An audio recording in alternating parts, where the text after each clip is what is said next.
America's Heartland is made possible by Farm Credit, financing agriculture and rural America since 1916.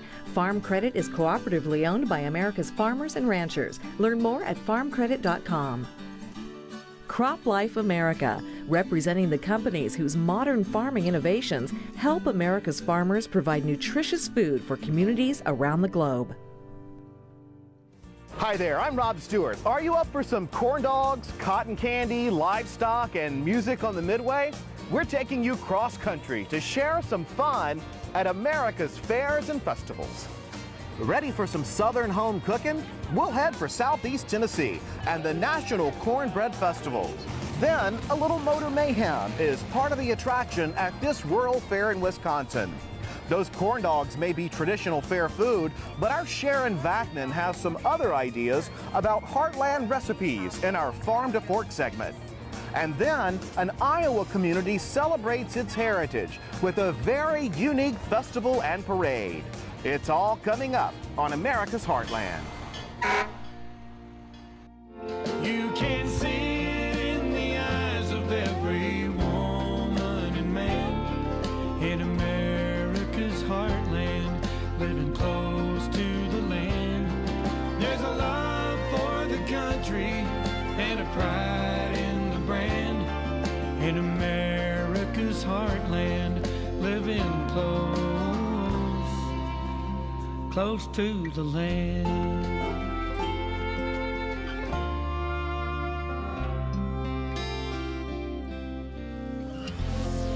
We're spending a little time at the California State Fair. You know, agriculture has always been the centerpiece for the Heartland's biggest state fairs. It's not only an opportunity for farmers and ranchers to take home a blue ribbon, it's also a chance for city folks to learn a little more about where their food is coming from. Farm, crop, and livestock exhibitions date way back to the early 1800s. They provided a showcase to share ideas about improving yields or developing a better breed of animals. And depending on where you live, the focus might be on a specific kind of agricultural activity. We've taken you to peach festivals in Georgia and logging championships in Maine. But the common thread is a bit of education wrapped in a great deal of fun. We remind people of the wonderful things that they've already achieved, and we also present what the future may look like, and they want to be a part of that. And part of it's what we call FOMO, fear of missing out. They want to be together with other people, with their neighbors, family, and friends. They want to come out and celebrate, be entertained, and in our case, we educate constantly.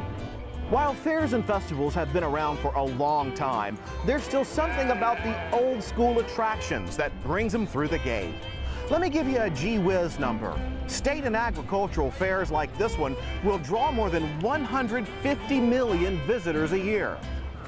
So let's head for one of those fairs and festivals with a specific theme in mind. The theme here might well be good eating. Our Sarah Gardner says it's all about sweet and tasty cornbread. What are you going to make today? A Mexican chicken cornbread. Mexican chicken cornbread. Serving up something special with an historic American farm product is what many people look for when you talk about farm kitchens and home cooking.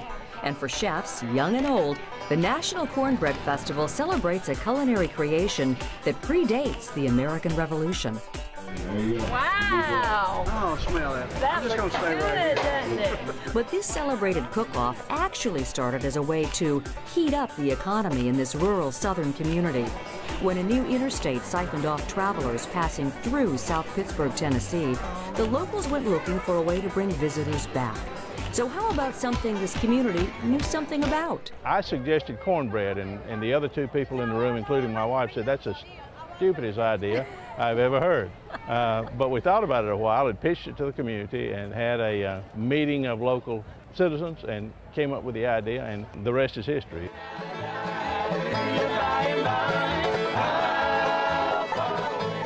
So today, South Pittsburgh will welcome more than 50,000 visitors to this annual three-day event. Not bad for a rural community of 3,300 people. Bluegrass music and a colorful midway are part of the draw. But cornbread is the real attraction. Cornbread that generates a good deal of cash for the community.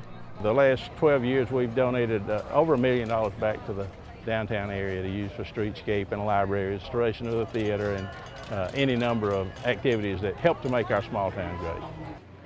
As with any other fair or festival in the Heartland, you'll find plenty of good eating here. Much of it centered around cornbread cook-offs that draw competitors from around the country. Kind of is cooking and where they get done all the way through. I'm making a southern cornbread skillet pizza. It's a caramelized maple and apple bacon brunch bake. So it's sweet instead of savory. Hundreds of cooks enter their recipes for consideration. Those are narrowed down to 10 adults invited to cook up their cornbread creations on site. In addition, youngsters from regional 4-H clubs are testing their recipes in the children's competition. What are you making, Taylor J? Cornbread fiesta. What's in it? Okay, I was going to take out the secret recipe. Duck eggs, farm-raised chicken eggs from my farm. Sit down. Well, this name right here is called taco seasoning. As you can see, there's lots of room for using a variety of ingredients. In the spirit of full disclosure, we should tell you that one item that must be used is Martha White's cornbread mix, a prime sponsor of the festival. The imagination used in creating those recipes is amazing. Every year we're surprised by that. Another sponsor provides the cookware. Going back in time, it's something you'd expect to find in any Heartland home: cast iron skillets and Dutch ovens. Lodge Cast Iron began producing cookware in South Pittsburgh in 1896 and quickly became a staple in southern kitchens. It was time to see if the proof was in the pudding, or in this case, the cornbread. Here's what it looks like before we cut into it. A panel of judges will sample the final creations. We're looking for, of course, the texture, the flavor, just exactly something a little bit different than what you do with cornbread, just something that's really good. And finally, the moment of truth. For 10-year-old Marissa Brown, the win came with her very delightful cornmeal cake. Tastes more like cake than cornbread. Butter, sugar, Martha White's cornmeal mix, flour, eggs, vanilla, and almond paste. In the adult competition, the prize went to a former attorney who found more joy in the kitchen than in the courtroom. Gee whiz. Here we go. The winner of the Martha White National Cornbread Cook-Off, Jennifer Beckman of Falls Church, Virginia, for Tennessee onion soup gratin. Congratulations. This is French onion soup that is mingled with Southern-style beans and greens with a cornbread topper. So it's a little French, a little South Pittsburgh, Tennessee, and apparently that appealed to my audience. That audience appeal earned Jennifer $5,000 and a gas range identical to the one she cooked on. As she put it, a good day at the fair. I came here for a good time and for the experience, and you know, this completely blows any expectations out of the water.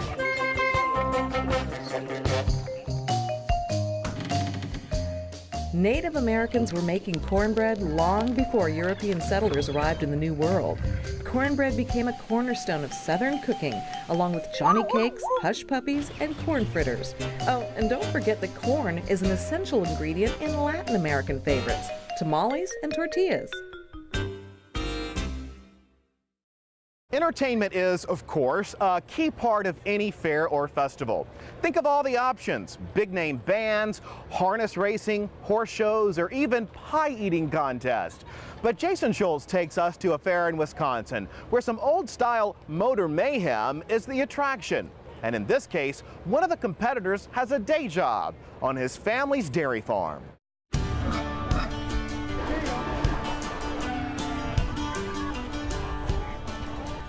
It's Sunday, Sunday, Sunday at the Racine County Fairgrounds in Wisconsin. And the main attraction on this hot afternoon is the Demolition Derby. While the grandstand fills up with fairgoers, teenager Andrew Winsky is hard at work making last-minute preparations. His van is stripped clean, the windows are gone, and the doors are welded shut. Andrew is one of a few dozen competitors in the fair's demolition derby. In a few minutes, he'll square off with a dozen other drivers, including his brother. The goal?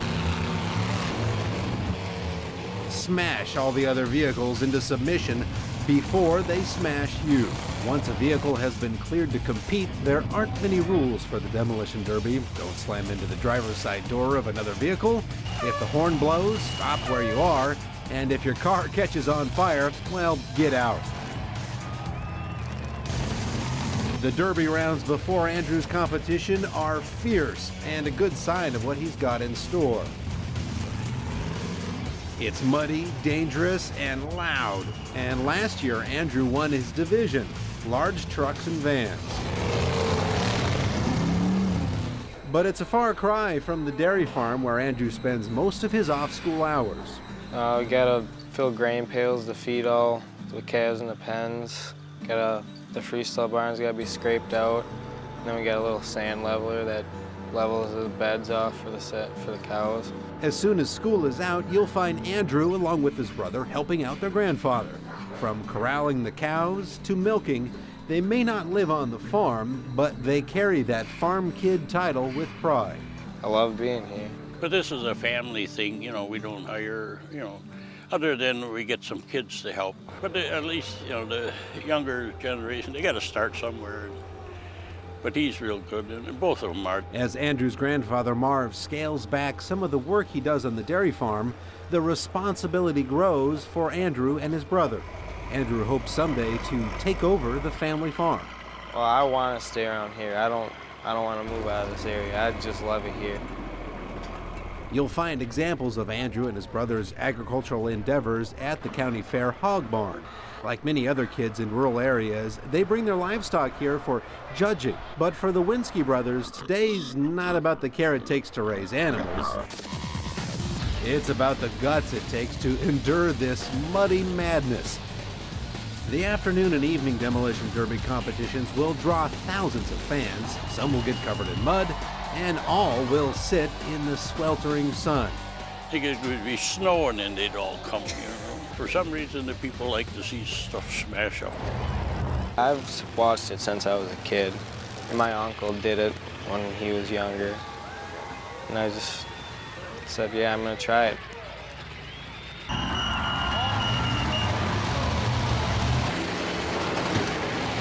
And for this competition, Andrew gets in some good bashes and crashes. And just when it looks like he could have the same success as last year, his engine dies and won't start back up. Andrew, what happened, man?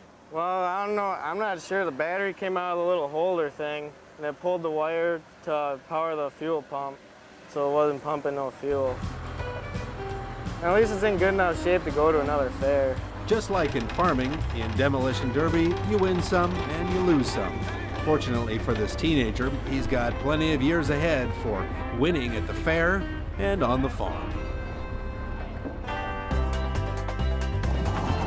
Let's serve up some history on your favorite fair food. Do you like corn dogs? Depending on who you believe, the corn dog was invented in the 1920s, but really took off around 1940 at the Texas State Fair, the Illinois State Fair, and the Minnesota State Fair. Machine-spun cotton candy dates way back to the 1890s and became a favorite fair food following the 1904 World's Fair in St. Louis. Now, you may be hankering for some cotton candy, corn dogs, or almost anything deep fried right now, but Sharon Vagnon has a recipe that's really much, much better for you. She takes us from farm to fork.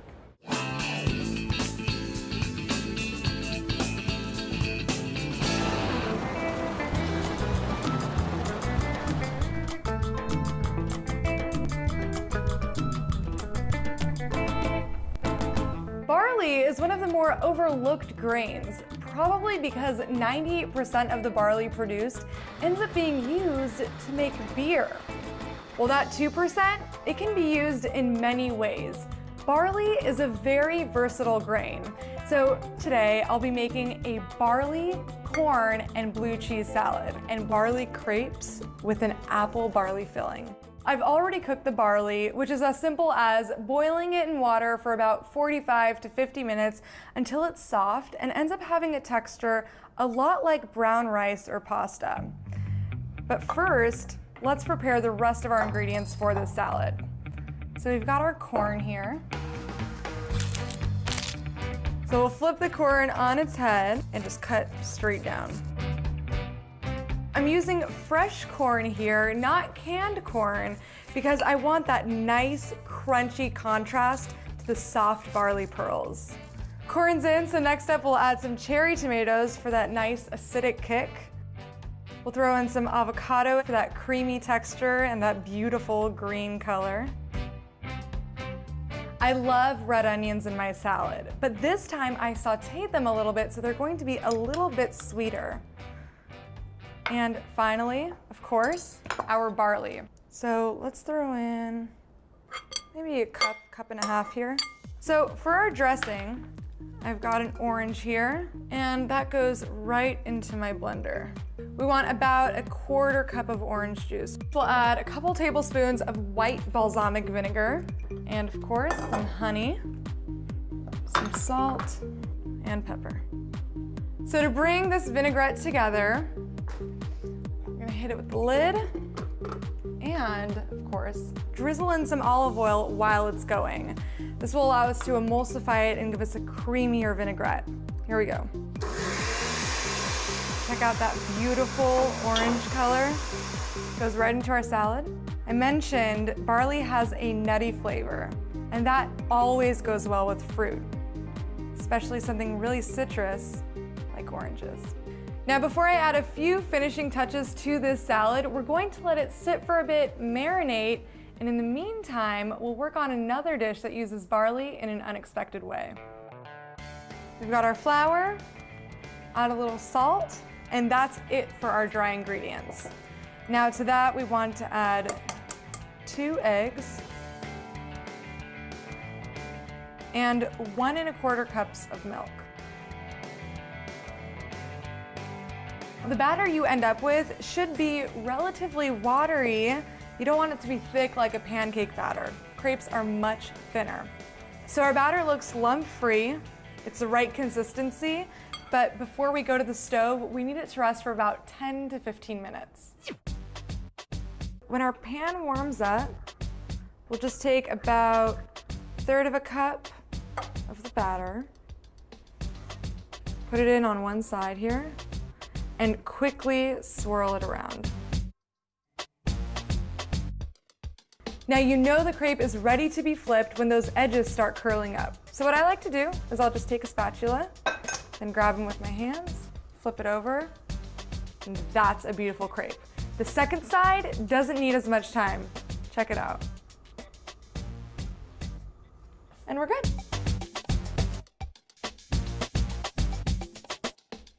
So now that our last crepe is done, it's time to concentrate on the filling. For that, we'll need some apple pie filling. Got a couple cups of that right here. Goes straight into the pan. And then we'll add some cooked pearl barley, the same one we used for our salad. About a cup here. And raspberries for that nice tart flavor, but also to give it some color. So we'll throw a bunch in there and save a few for the topping later. So we'll let this mixture warm up for a couple more minutes, and then we'll be ready to fill our crepes. Our filling is warm, our crepes are ready, and now it's time to fill them up. So it's this simple. We take a crepe, we'll just take a couple spoonfuls of this apple, barley, and raspberry mixture. It's now red because we warmed up those raspberries and they popped a little bit. Then we'll just roll it up, and that's your crepe.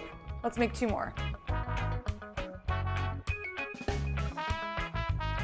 And to top these off, I'm going to sprinkle them with a little powdered sugar. Can't go wrong with that. And some fresh raspberries. Now that's what I call a beautiful dessert. To finish up the salad, I'm adding cilantro and arugula. Whenever you're making a salad ahead of time like this one, it's always best to add those greens at the very end so they don't wilt. And of course, our blue cheese. I like to just crumble this right on top at the very end. Our barley corn and blue cheese salad is complete. Plus we've got an unexpected dessert, barley, apple, and raspberry crepes. With these two beautiful dishes using the versatile barley grain, I think we've proven that barley isn't just for making beer.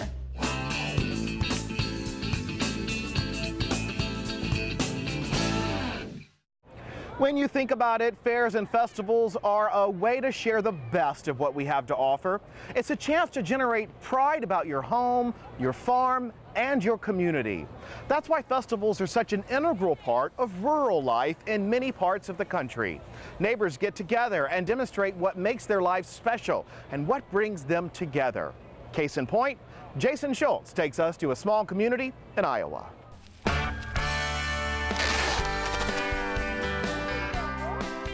The flowers are in place, the tiki heads are mounted, while the Mummelthai family makes last-minute preparations. Across town, the lawn chair spectators jockey for their spots. The Waverly Heritage Days Parade is about to begin. Deb Mummelthai is entering a float for her flower and gift shop, and Steve's entry promotes his seed business. I think the key to making a family farm work is we all try to specialize in a different area. And my wife started this store about 15 years ago. Yeah. 15 years ago, my boys got old enough to drive the tractors and combines. I came to town to start a business. Waverly's summertime celebration is an annual affair. Ike Ackerman is the mayor of this eastern Iowa town of 8,000. Agriculture is the lifeblood of small towns in the Midwest. Reminders of agriculture's importance to this town can be found at the parade. From equipment dealers to the 4-H, Waverly's economy is largely agricultural based. About 5 miles from town, the Mummelthais grow about 1,000 acres of corn and soybeans. We're always trying to think of ways to be creative and you know, when you want to live in an area and sustain a lifestyle, you have to always be looking for the next thing. He also sells corn and soybean seed to other area farmers. His sons help him with the family business. Today, they're operating this seed wagon converted into a parade candy shooter. Also adding to the Waverly economy is Deb Mummelthai's downtown business. Selling gifts and wedding merchandise, her business generates tax revenue for the city and helps the downtown thrive. I was born and raised here, went to high school here. My husband went to high school here, and we got married, stayed in town, and he started farming, and we've raised our children in this town, and my whole entire family lives in this town. So you may not live within the city limits per se, but you have a vested interest in the future of Waverly, right? Absolutely. While the reach of that agricultural economic impact is worth celebrating, townspeople across the Heartland have learned that when times are tough on the farm, they feel the direct impact. Agriculture is kind of like construction. It's cyclical. Sometimes soybeans are $13 a bushel and sometimes they're $4. And you have ups and downs, and if you're into only ag, then the downs are really down. And just like the Mummelthais diversifying to maintain their family finances, town leaders have learned that over the years, diversification is essential for economic survival. The town is home to a college and industrial employers. We've got some industries that have really, you know, weathered this economic time and done well. And so that's really helped create a nice environment for Waverly. Something else that helps towns like Waverly, the willingness of residents to pull together during tough times. Something the Mummelthais saw firsthand when floodwaters from the Cedar River invaded their town one recent summer after heavy storms. Well, it just kept rising and rising, and we thought we could beat it, and we almost had it beat, and then the water came through the walls from the seepage in the ground, and so then we had to start all over. We moved our store and hauled everything out into 4 semi-loads and moved. You always watch the news where a tragedy or something happens in the country, and you always think, you know, I know where that place is or something, but all of a sudden it becomes you. But today, this town is celebrating a comeback at the same time it celebrates its heritage and future. What do you think about the future for Waverly, Iowa?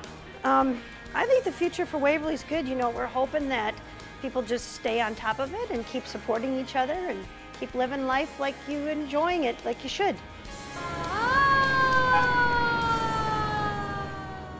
That's going to do it for us this time. Thanks for traveling the country with us on this edition of America's Heartland. And don't forget that we have lots to share with you on our website. You can access all of Sharon Vaknin's great farm to fork recipes and watch video from this and other programs. Just log on to americasheartland.org, and there's lots going on in our social media arena. You'll find us there as well. We'll see you next time, right here on America's Heartland. You can purchase a DVD or Blu-ray copy of this program. Here's the cost. To order, just visit us online or call 888-814-3923. You can see it in the eyes of every woman and man in America's heartland, living close to the land. There's a love for the country and a pride in the brand in America's heartland, living close to the land.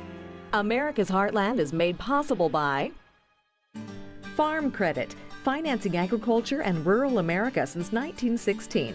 Farm Credit is cooperatively owned by America's farmers and ranchers. Learn more at farmcredit.com. Crop Life America, representing the companies whose modern farming innovations help America's farmers provide nutritious food for communities around the globe.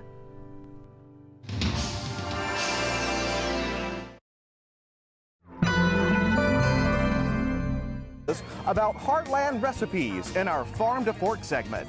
And then an Iowa community celebrates its heritage with a very unique festival and parade.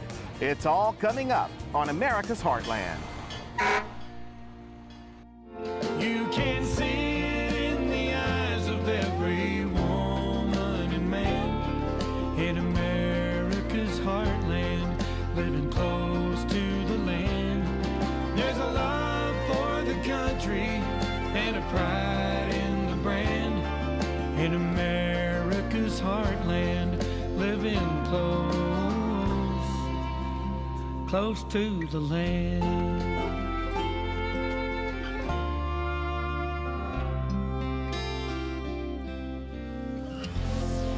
We're spending a little time at the California State Fair. You know, agriculture has always been the center. And in our case, we educate constantly. While fairs and festivals have been around for a long time, there's still something about the old school attractions that brings them through the gate. Let me give you a gee whiz number. State and agricultural fairs like this one will draw more than 150 million visitors a year. So let's head for one of those fairs and festivals with a specific theme in mind. The theme here might well be good eating. Our Sarah Gardner says it's all about sweet and tasty cornbread. What are you going to make today? A Mexican chicken cornbread. Mexican chicken cornbread. Serving up something special with an historic American farm product is what many people look for when you talk about farm kitchens and home cooking. And for chefs, young and old, the National Cornbread Festival celebrates a culinary creation that predates the American Revolution. Wow! Oh, smell that. That looks good, doesn't it? But this celebrated cook-off actually started as a way to heat up the economy in this rural southern community. When a new interstate siphoned off travelers passing through South Pittsburgh, Tennessee, the locals went looking for a way to bring visitors back. So how about something this community knew something about? I suggested cornbread, and the other two people in the room, including my wife, said that's the stupidest idea I've ever heard. But we thought about it a while and pitched it to the community and had a meeting of local citizens and came up with the idea, and the rest is history.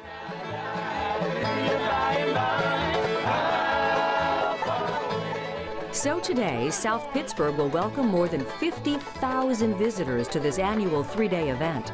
Not bad for a rural community of 3,300 people. Bluegrass music and a colorful midway are part of the draw. But America's Heartland is made possible by Farm Credit, financing agriculture and rural America since 1916. Farm Credit is cooperatively owned by America's farmers and ranchers. Learn more at farmcredit.com. Crop Life America, representing the companies whose modern farming innovations help America's farmers provide nutritious food for communities around the globe. Hi there, I'm Rob Stewart. Are you up for some corn dogs, cotton candy, livestock, and music on the Midway? We're taking you cross country to share some fun at America's fairs and festivals. Ready for some Southern home cooking? We'll head for Southeast Tennessee and the National Cornbread Festival. Then a little motor mayhem is part of the attraction at this rural fair in Wisconsin. Those corn dogs may be traditional fair food, but our Sharon Vachnan has some other ideas for the Heartland's biggest state fairs. It's not only an opportunity for farmers and ranchers to take home a blue ribbon, it's also a chance for city folks to learn a little more about where their food is coming from. Farm, crop, and livestock exhibitions date way back to the early 1800s. They provided a showcase to share ideas about improving yields or developing a better breed of animals. And depending on where you live, the focus might be on a specific kind of agricultural activity.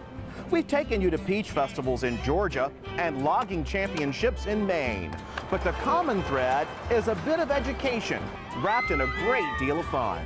We remind people of the wonderful things that they've already achieved, and we also present what the future may look like, and they want to be a part of that. And part of it's what we call FOMO, fear of missing out. They want to be together with other people, with their neighbors, family, and friends. They want to come out and celebrate, be entertained,